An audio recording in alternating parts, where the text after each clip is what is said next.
So Ethan and I just finished planning out a bunch of videos. We're going to want to post-it note because we're super high-tech here sometimes. And we're going to go to the yard, record a bunch of training footage for our new team because, like we keep saying, training the team is going to be the #1 thing that defines if we succeed or if we fail. Or I guess we said making P4P, but training them is a large portion of that. So we are going to go to the yard and get ready to, get some videos in and then have Ethan get them ready, put them on the YouTube. So let's go. So this truck is good to go. 124, ready to go for the season, all replaced, everything's functional now. That truck is not ready to go. Yeah, it's actually out of inspection, which is really good. That's what we want all the trucks to be. Kidding. But so yeah, this truck, let's bring this over to BBAC. Drop it off at BBAC, pick up P6. Is that there? There now with the Salter. Bring that here. We'll hook that trailer to it, the dump trailer down there. Ethan will record it so we can get it for the videos that we're doing for training. We'll take it to Sparks, dump the mulch that's been in it that we wasted money on because stuff happens, and then we will bring it back here, park it, and unhook it, and then somebody can drive that truck, and then we'll drive everything over to Perky-Elman Performance, drop the Salter truck off, come back here, and then you guys are good to go for the day. Pro tip for I don't know what you'd call this, but pro tip for truck longevity, make sure that whenever you're done with the plow, you put it down because it's a lot of weight on the front suspension of the truck. So just settle your tax. Anthem Tax Services will work to find the just like that. Right for you. All it's doing is just dropping the plow because see how the front of the truck lifts up? The front suspension is just better for it. You know, you're supposed to unhook trailers every time, but it's like too much work for us. We do it every day. But if you guys want to do that now, before we dump this trailer, we should load all this mulch into this trailer, unwind all the straps. Any of the straps we're keeping, keep. The ones that are messed up or ripped or we're not going to use, throw out. And then over here, those tarps need to get folded up and put in the container. Cones to the side. Those pipes can go on the other side of the rock thing there. Just chilling. If the rails need to be fixed, we should mark them with a red tag. The wood that's scrap can just get thrown in the dumpster. Over here, all this is just a mess. Any of the rakes that are still good, container, rakes that aren't good, dumpster. Maybe honestly what we should do is just all this crappy wood here, don't put it in their dumpster, just put it in the truck. We'll take it to the dump. That's probably better actually. So all the wood here that's crappy, that's not decent, can do that. Any wood that is good, put under the blue tarp on the other side of this. And then in here is just a total catastrophe. But are you guys confident that you guys could organize this, or do you want to wait till Jesse's here to try to tackle it? I just don't want to waste time. Yeah, after you do the, it's up to you guys, but this has to be cleaned badly. So, but we can wait till Jesse's here so that way he can, kind of figure out where he wants stuff. Yeah, but anywho, for now at least, if we just need to get everything cleaned up here, because it's kind of atrocious looking. So, any questions? Heads, right? I mean, that one's already been tried to be saved. So that's just the red one's just trash. Yeah. Oh, these rake heads. Yeah, we just need to get a new stick for them. Sure. Yeah, we can save them. I'm sure. Yeah, we can save them. But yeah, the sticks can just get thrown out in these trash cans. These trash cans should get dumped. The spreaders can go on top of the container. That wheelbarrow needs to get dumped. All the wood needs to get put in the truck bed. If you guys want to put it all in the truck bed of P3. Which is the truck that's all good to go that you're not dropping off, and then on your way to go drop stuff off Perky-Elman Performance, or on your way back or something, just stop at the dump, or on the way back, just stop at the dump and unload all this crap, like that wood, this wood here, and then the plywood, any of the broken pieces of plywood. So I mean, actually, all that plywood looks fine enough, but the wood behind the container here, like the stakes, all those useless stakes that are still chilling back there. All that can just get, so all this can get brought to Sparks. Actually, so that trailer should all get shoveled into that trailer if you guys want to do that first. And then, all right, so for day in the life, what we got going on right now is team took one of the trucks that has the inspection completed on it, or does not have its inspection yet. I mean, it's like a month out of inspection. It's now at the mechanic. They're inspecting it. We're doing all of our trucks in the month of January because my man Jonathan Potoshnik said, get our trucks inspected in the same month and you have to worry about it. Because for example, I don't know if any of these do, but one of the trucks, one of the other trucks, last spring, it's March or April. I think it was like April, as soon as we started mowing, and the guys were like, hey, the inspection's up. And I'm like, hey, we're busy. So bad stuff happens. So we're getting all the trucks inspected. The team is now going to go to drop that off, pick up the other truck that has the salt box in it that needs to get a plow installed, hook up to this trailer, go to the Sparks, dump the trailer, right? They actually shoveled everything from that trailer into this trailer, and then they're going to dump that at Sparks, bring it back here, repark it, take that truck, go to the plow place that's going to install the plow, actually pick up the plow stuff, which I should call them, I'll have to pick that up actually, but pick up the plow stuff, go to the plow install place in Perkiomenville, which is like basically, if you were like to drive towards nowhere from here, it's on the way. So go to Perkiomen, drop that truck off, come back here, drop everything else off, load up that wood into the bed of the truck, that's scrap wood, put that in the truck, go to the dump that wood, and then hopefully finish cleaning up the yard a little bit and organizing the trucks and the trailer, or and the container. And they already started to do that because it was a lot worse when we got here. So yeah, that's it. And now I have a customer call coming in I have to take. Yeah, with that. Are you a current customer of ours? No. All right, and what was your first name? Name is Jeff. Awesome, Jeff. And then what was your last name? Awesome. What's a good email for you? Yep. Good. Perfect. And then what's a good phone number to reach you at? Yeah. Perfect. And then what's the physical address of the property? Perfect. So, and then, yeah, did you want to set up a time for our estimator to come out and meet you? Sure. Awesome. Does tomorrow at between 10 and 10:30 work? 10 and 10:30. Yeah, actually it would. Perfect. Yeah, so I'll put you in the estimate time slot for there, and our estimator, Jesse, will come out and meet with you, take a walk around the property, and then, yeah, we'll get you that estimate probably Friday afternoon. Okay. Thank you very much. Awesome. Thank you so much, Jeff. Have a great rest of your day. Yep. Have a good one. Appreciate it. Bye. This is our BFFs at Paul B. Moyer, who we spoke with last week. Actually, it was probably a month ago, but we spoke with them at one point. Or it's Bob speaking. Hey, Bob, what's up? It's Dean from Full Circle. How are you? Good, man. How are you today? Good, thank you. You guys just called? I think Jake called you. Just a second, please. Help. But we definitely liked having these on the trucks because it stops when somebody goes, all right, I'm going to throw a tool in, and then, hey, what's up? How are you? Good, man. How are you? Good, thank you. You called? Yeah, so I finally got quotes from the Toro guys, so I can provide you with those. We do have that Gravely Stander here, so I didn't know if you had any time today, tomorrow.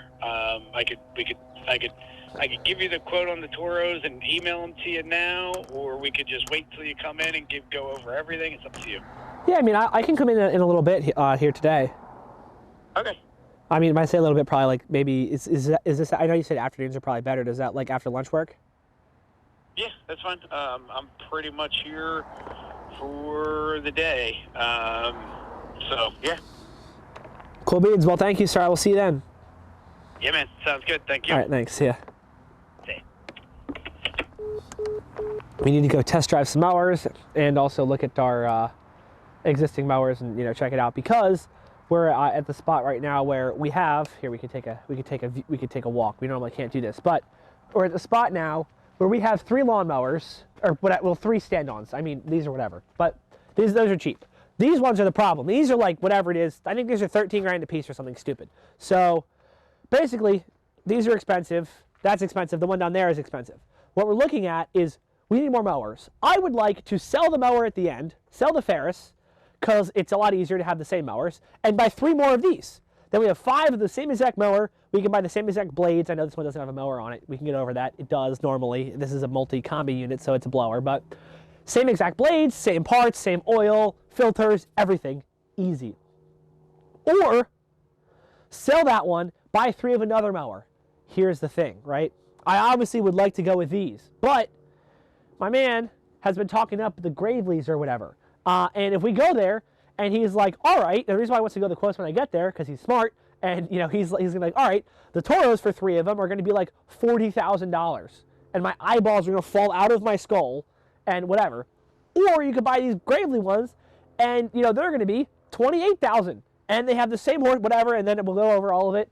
And then I'm like, wow, I would like to save 12 grand. We'll go with the Gravely, whatever, however this is going to play out.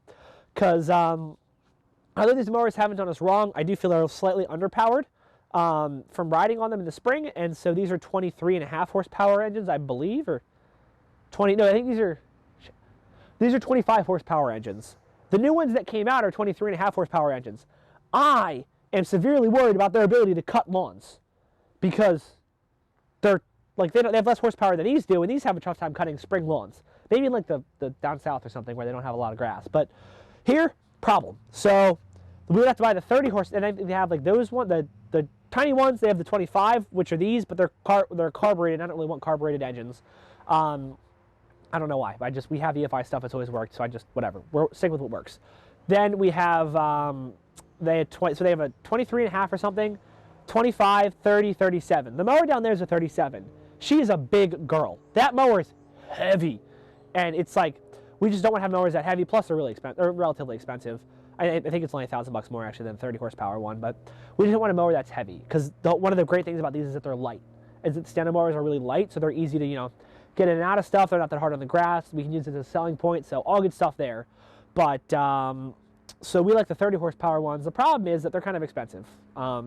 So we're gonna see what else they've got down there at the dealer, and then make a call on that. But yeah, so we'll be over there later, and yeah, I will see you guys. I don't know, wherever I see you next. All right, so we just turned the salter on. It's been sprayed off. Supposedly Jesse did it, but apparently he missed some bits. I'm now going to coat it with WD-40 on each side, so that way it lasts longer.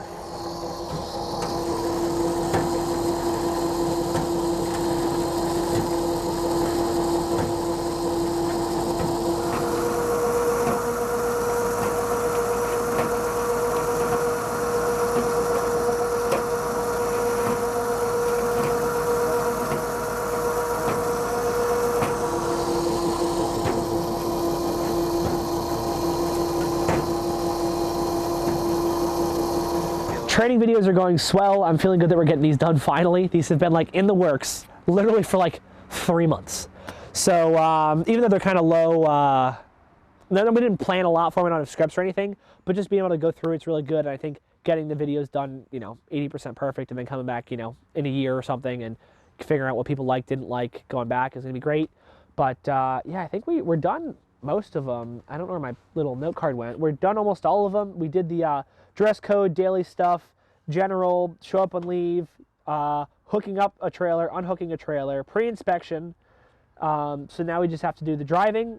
What happens if you get stuck on a mower, stuff not starting, mowers, trucks, equipment. And then the organization of the yard, which I think we kind of went over a little bit anyway, and it's probably going to change. So really just the last 4. Full circle story time. Cue like cool intro. We don't have one, but we will at some point. So anywho, I was just telling Ethan that there was a police officer, and I pulled up to see if I knew him. I didn't know him, but I know a lot of the local police officers, and one of them, a police incident that happened here at Full Circle a little bit ago, as in probably 2 years ago at this point, was I wasn't very good at hiring, as you all know, and I hired somebody that we shouldn't have hired. I probably shouldn't be driving stick either, but hired somebody we shouldn't have hired, and they were probably on drugs sometimes, and were just not a good employee. And so when I let them go, they blamed the person they worked with the most, right? Let's call him Joe. And they blame, it's not his name, but they blamed, so let's call the guy that was on drugs Bob, and the guy that was, working here Joe. So Bob decided Joe was the reason he got fired, not because he was on drugs, because that wouldn't make sense. That would be illogical. So he texts me and our whole team that he's going to come and kill Joe, which obviously is not okay, or hurt Joe, or key his car, bad things. So obviously, because that's unacceptable, I called the local authorities, the local police. I didn't call 911, I just called the office and was like, hey, hey guys, could you just get an officer out here? I just want to talk to him, have him call this guy and tell him that he's dumb and that he shouldn't say that to people and that he's not going to call us again. So we did, and he came out, and then, great guy, great officer locally to hear, and called the guy, told him that that was not right, and that now if anything happened, it was going to be on him, whatever. And yeah, ever since then, we've been good to go. We haven't had any other issues like that, and kind of got me to being like friends with some of the local police officers. So we're friends with the DOT guys. As you guys know, we bring the donuts occasionally, so I have met a lot of them. And we have a really great local police force here with the Buckingham and Plumstead police forces, or whatever, police departments. And yeah, I'd highly recommend you guys do the same thing. Not hire bad people and, you know, have that issue, but highly recommend you, you know, meet people that are, you know, in your area, especially local police officers, and bring them donuts and things, so that way they look upon you favorably, and maybe, you know, don't pull your trucks over for the DOT. So, all right, what's going on? So, quick update for you guys. I didn't know where I'd be next because we're doing a ton of stuff. So what just happened was recorded all the training videos, drove the truck, dumped stuff, came back, gave the guys a quick update on what they're doing, and they're now going to go and, you know, continue on with the day plan I gave earlier. We're now in the car. It's now 1:02, and it's feeling like Chipotle time to me. We're also almost out of gas, but that's irrelevant because who needs gas when you're as awesome as me, and this person's like stopping before they make a turn. Anywho, Chipotle, get Chipotle secured, head to the office, secure cash for the team, maybe do those out of order, I don't know. Get the team cash, get the food, and then we will go on with the day. We're going to plan some more stuff with videos, make sure we have all the training videos we need for the spring, because we're trying to make it as, you know, easy and simple as possible to train new people, and then we think videos are going to be a big part of that. And yeah, that's pretty much it. So I will see you guys probably. So I'm about to give the guys like $700 or something to take to the plow place so we can get the plow installed. And I was just telling Ethan, my theory on trust is when you start here, you know, everybody starts with trust, because I think I'm not like, oh, you got to earn it. Like, no, everybody starts with, like, you know, a base level of trust for me. You know, not anything crazy, but just a base level of trust. I really do trust everybody on our team, and, you know, they have that until they break it. And I feel like that's the best policy we've had. I think I got that from Gary Vaynerchuk. But, you know, we have had team members break trust and let them know, and it is a pretty severe infraction. Not even that they're punished, but like, hey, you just broke, like, how am I supposed to trust you? Lied about that to me. Like lying is a big thing with us, you know, integrity. But for us, you know, we take it pretty seriously. And yeah, but everybody has to start out with it, because that way people trust me back. Because when I trust you, if I trust you as on our team, if I trust you with $700 in cash, you now trust me back, because that's how it works. Whereas if I'm like, all right, man, I counted it, and then now you go there, and they're gonna count it when you get there, and, you know, blah blah blah. It's like, no, like, here's the money, like, just make sure you bring it there. Like, I'm not a pain about it. I'm not, you know, weird about it. It's just, and, you know, yes, has that burned us occasionally? Yes. Do I normally give people at $700? No. But, like, these people have been with us for a while now, and I trust the people that are going to be handling the money, so I'm good with it. You know, I don't need to, you know, I'm not going to be weird about it or driving it. I'm not going to waste 2 hours of my day to do that when I could be doing other things that are better for the business, because I'm worried about, you know, $700. Not that the money's not a lot of money, because it is, but it's just about that I trust our team. So I'd highly recommend and encourage you guys to trust your team or trust the people you work with. So, yeah, I'll talk to you soon. Lunch! Chipotle, best lunch ever. Today's double chicken, double beans, light rice, lettuce, light sour cream and cheese. Freaking killer bowl. And I don't know, whatever Ethan got. But I will see you. Good stuff. Well, I'll see you guys after lunch. All right, guys, thank you so much for tuning in to another day in the life of me. And I will see you guys in the next one. Peace.